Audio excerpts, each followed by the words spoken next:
Yeah, you got this, man. All right, Lonzo.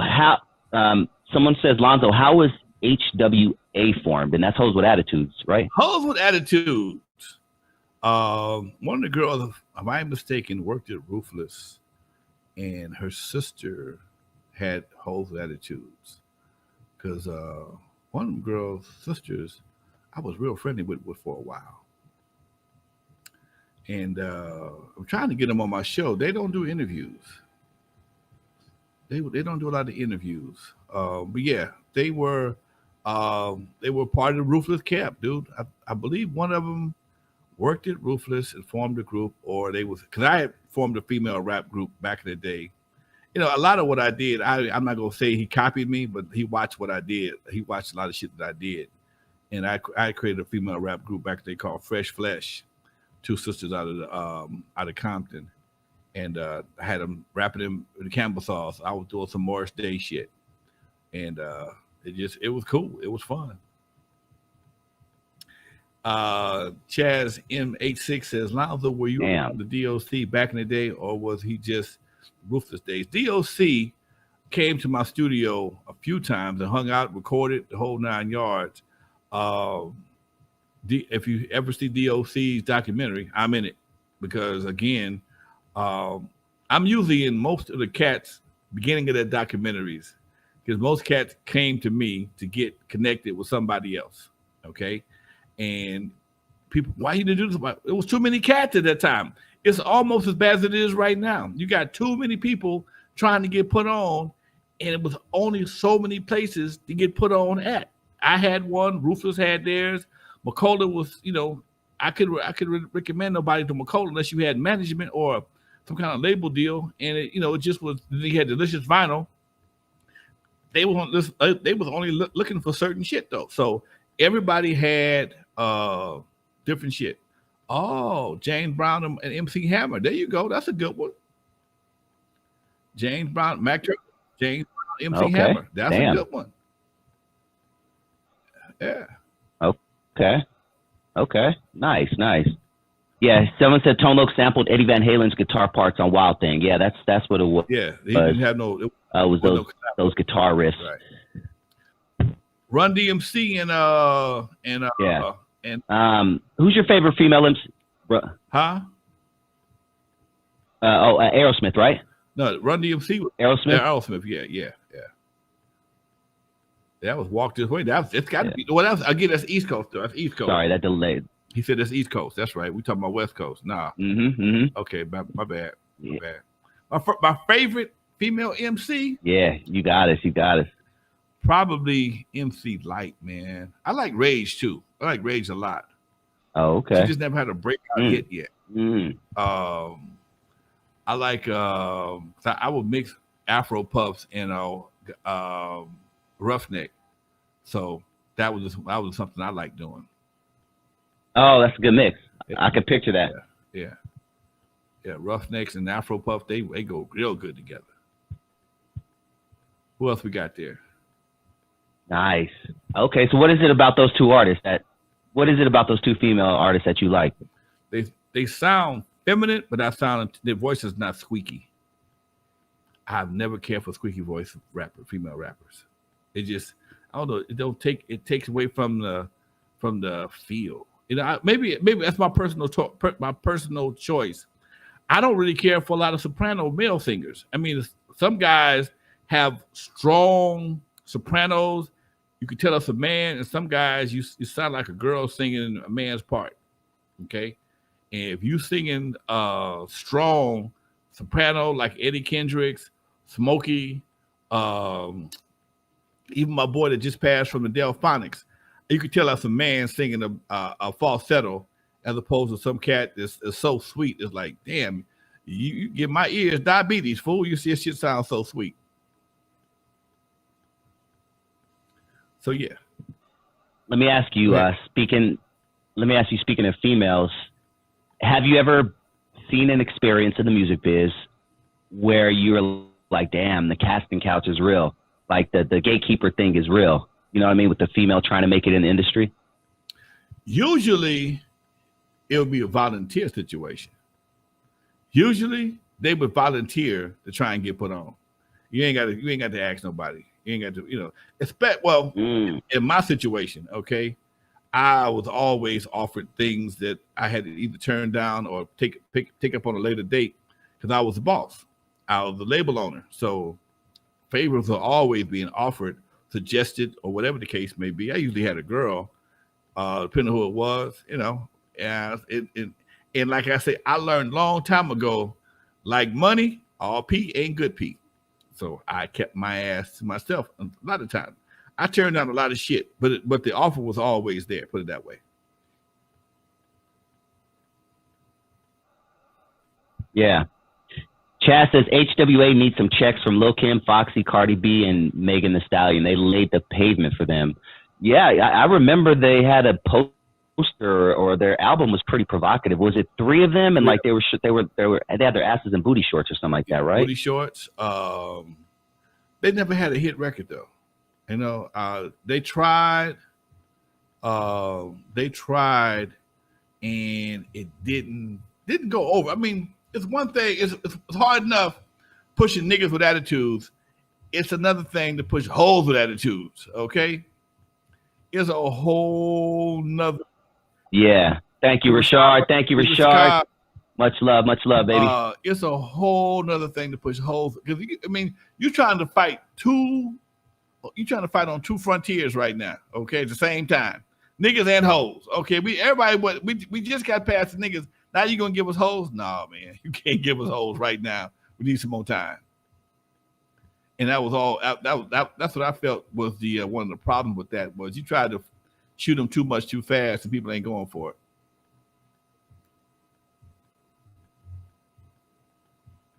Keep those questions coming in. Isaiah says, Lonzo, who's a better falsetto, Eddie Kendricks or Philip Bailey?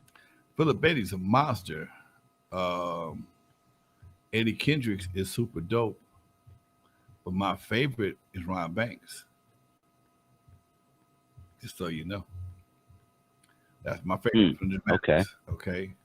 I don't know. It's just he's always my favorite. So no, I thought the chat, the super chat. So we got Rashard Cobb. Good looking out, Marlon Cozy as well. I hadn't seen nothing in the super chat so long. I thought I was disconnected. Yeah, good looking out, everybody. Yeah, keep those super chats coming. It definitely helps out. But Rashard actually says, Dusty still never knew Yellow put out an album out. That mix was nice. So every Saturday, Lonzo, on my show, I premiere a musical artist or an album that didn't really get a lot of promotion. And did you know that Yellow released an album in '96, I believe, right after Eazy E passed, or a couple years out, and it was dedicated to Eazy E? Someone asked that in the comments. Did you know that Yellow even put that album out? Menage a Trois, or just Yellow himself? No, it was Yellow. It was just Yellow, and it was called One Mo. I think it was called One Mo Nigga or something like that. Was he sitting by Eazy's grave? Yes, exactly. I was aware of that. Yeah. Oh, okay. Yeah. There you go, Rashard. That was a dope album. I don't know if you've ever listened to Alonzo, but I premiered it on my channel.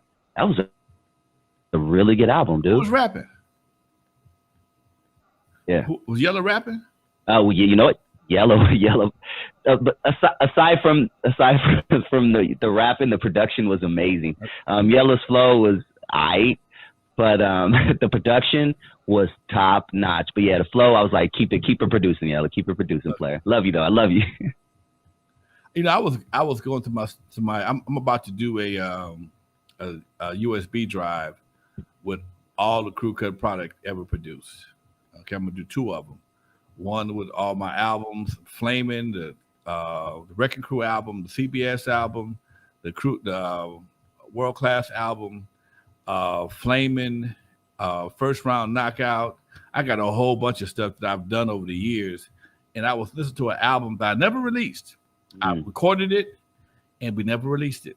And Straight Out on this, and this ain't no N.W.A. stuff. This is some Lonzo and some more folks on there. In fact, Afroman's on one of the tracks. Man, that shit was banging like a motherfucker last night. I'm like, damn, I forgot I did this shit. Okay, so when you get this, when I finish this project, probably be finished hopefully by sometime next month. You get the CD, get the USB drive. I'm gonna have 2 of them. I'm gonna have one with all the crew cut productions, and then I have another one with all my outside productions that I have a bunch of labels. People don't, I was behind most of the labels that I've done. I've done Cut Up, Mixed Party, Mixed Tricks, all the mixed CDs, Flaming to be on there. What else? Concrete Roots, some other shit. I got a bunch of shit I'm gonna put on there. Anyway, yeah. So you'll find some stuff that. Oh, hey, I didn't know Lonzo did that. Yeah, we did that. So yeah.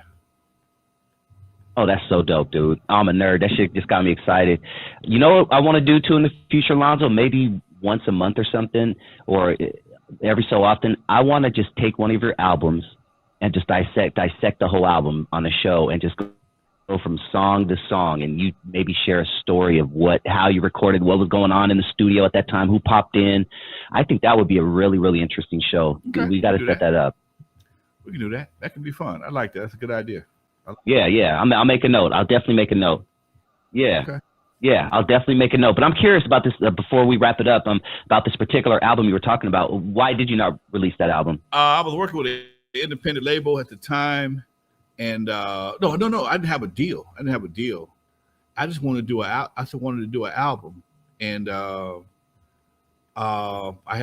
always had the studio. I had a production crew here, and I don't know, man. I forgot the actual reason. Our main single, was dope as shit, and we couldn't afford it. I couldn't afford the clearance at the time. It was we used a dramatic type song. We borrowed some dramatic licks, and then we did the hook came from "Let It Cry" by New Birth, and I think that was Ron Temperton, and his people wouldn't give us a clearance at the time.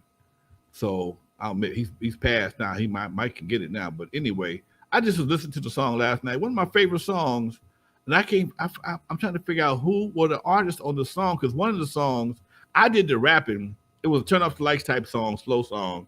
But we had a brother that sung the hook. I can't think of who the hell. I'm going to call one of my other buddies who I think it was. I don't remember who it was that actually sung the hook on this song. But I got to find out just for my own edification, as they say.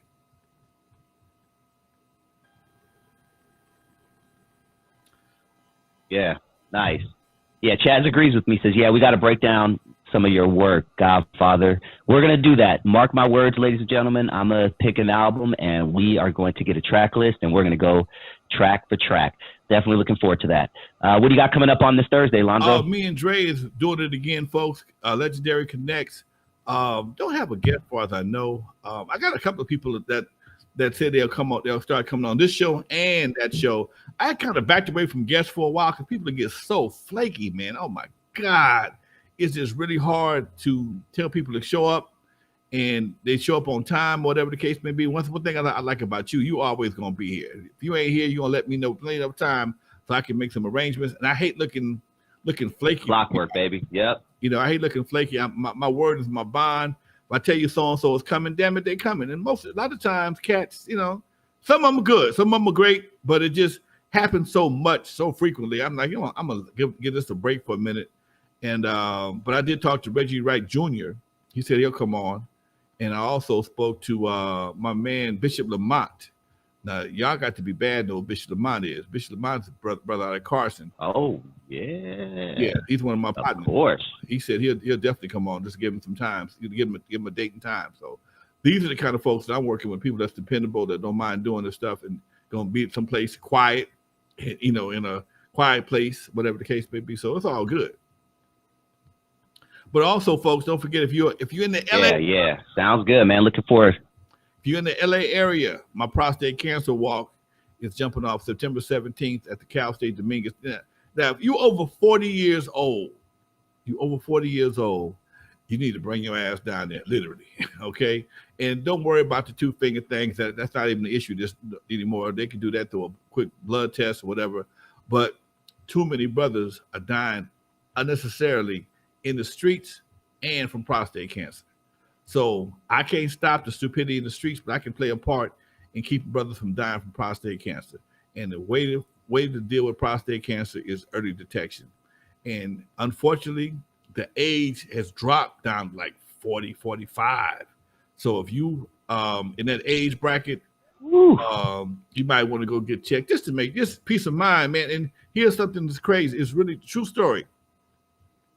When I started talking about prostate cancer, I put it on my Facebook page, and a brother, he saw my Facebook page.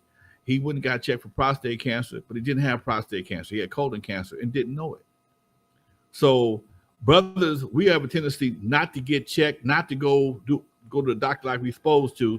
These two fingers will clear a room out of all the cats doing this shit right here. You guys do all these gangbanging signs, but these two fingers clear the room out like the police at the park. Okay, so those two fingers are not a major factor anymore. You get your Gleason score, your PSA check, and you can have peace of mind that you don't have prostate cancer. I can't guarantee nothing else, but you won't have prostate cancer. And like I said before, prostate cancer is sneaky. It don't have no real symptoms, none. You don't know you got prostate cancer till it's too late. And that's the crazy part about it. You don't know till it's too late. You don't have a symptom. You start pissing blood or can't pee or peeing too much. By that time, something's already gone wrong. Now you got you in what they call it, you in fix-it mode now as opposed to precautionary mode. So that being said, folks, that's it for me today. I had to do my big homie speech to all my folks out there right out here watching the show. I thank everybody for tuning in. Dusty, much love to you as always. Everybody drops them in the super chat. You got a super thank you from the Godfather. Much love to you, Dusty. You got something to say before we go, Doc? Nah, man, much love. Follow Dusty Vision TV on YouTube. Peace to the chat room. It's always a pleasure, Lonzo. Also, folks, if you haven't done it yet, please download the app, the Compton Entertainment Chamber of Commerce.